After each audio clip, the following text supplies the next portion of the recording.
I need to tell you, I really like pain. I don't like it in the sense that it's comforting or something that I really enjoy in the moment. It's not comfortable.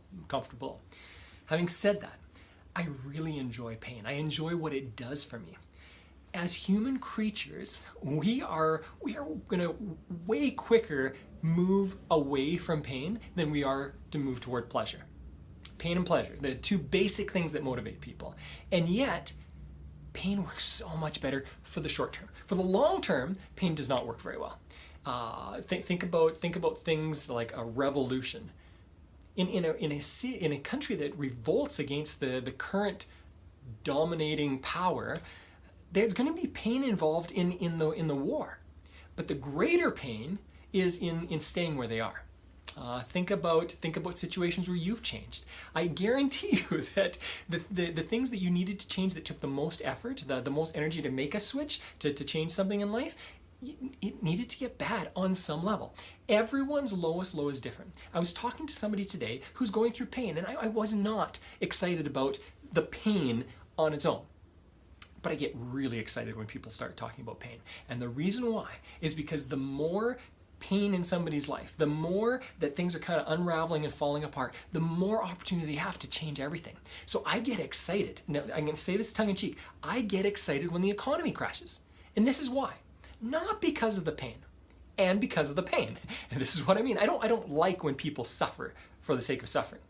But I love that a lot of people that are earning money that they don't deserve and spending money in crazy amounts, like in 2008, 9, whatever, when that system crashes and people realize, wait a second, I need to take completely different action in my life. I need to change things drastically. That's what provides it. If things are going along, even if they're not going along really well, but they're going along to an acceptable degree, people stay stuck. But when things are unacceptable, that's when things change. That's when things move. So here's what I want to do. I want to challenge you right now to start looking at the pain in life and remind yourself of the pain in life. Because what ends up happening is the more you can focus on how much things are awful in some way, in some way part of your life, the quicker things will change for you. The quicker you will start to take action. Now, you don't need to do that. If you don't want to do that, find someone that can guide you, okay? Because you don't have to go through all the pain. But most of the time, for most people, it takes pain. I can't tell you how many times I've had a call from somebody who I talked about coaching with, like maybe a year, or 2 or 3 years ago, and now they're calling me back and going, I need your coaching.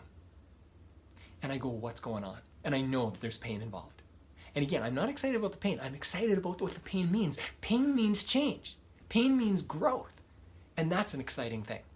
If you're struggling with something, if you're noticing pain right now, I want to give you 2 pieces of advice, 2 tips. The first is embrace the pain.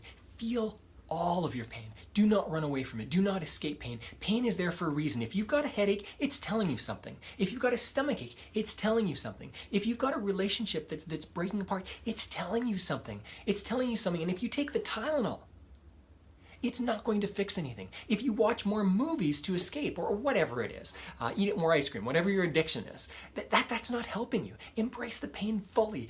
Feel it fully. And as you feel it fully, you will not be in the same place again. The more fully you embrace the pain, the more fully you're going to run away from the thing that causes that. Here's the second piece of advice. The second piece of advice is I want you to find better guidance.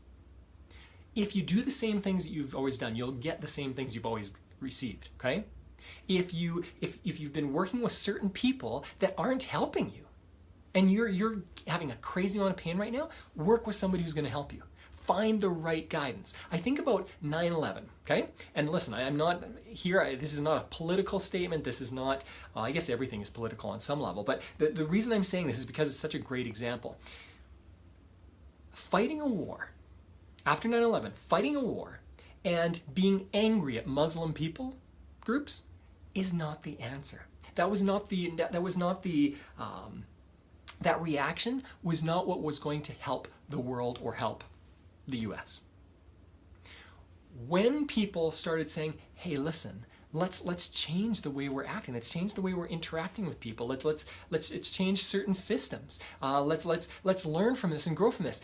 That's when people change and grow in the correct ways. So under the wrong guidance, if it just causes war, listen, that's not what we're after. That's not what war doesn't fix situations, generally speaking. Okay. I'm not going to get into that discussion right now because it's a complex discussion. Find the right guidance for yourself. If you're experiencing pain right now, find the right guidance so that you can take the right action to do the right things to get out of the painful situation and into situations that work better, okay? But before that, embrace the pain, embrace it fully, and you will receive so much in the future that is going to be helpful and good for you.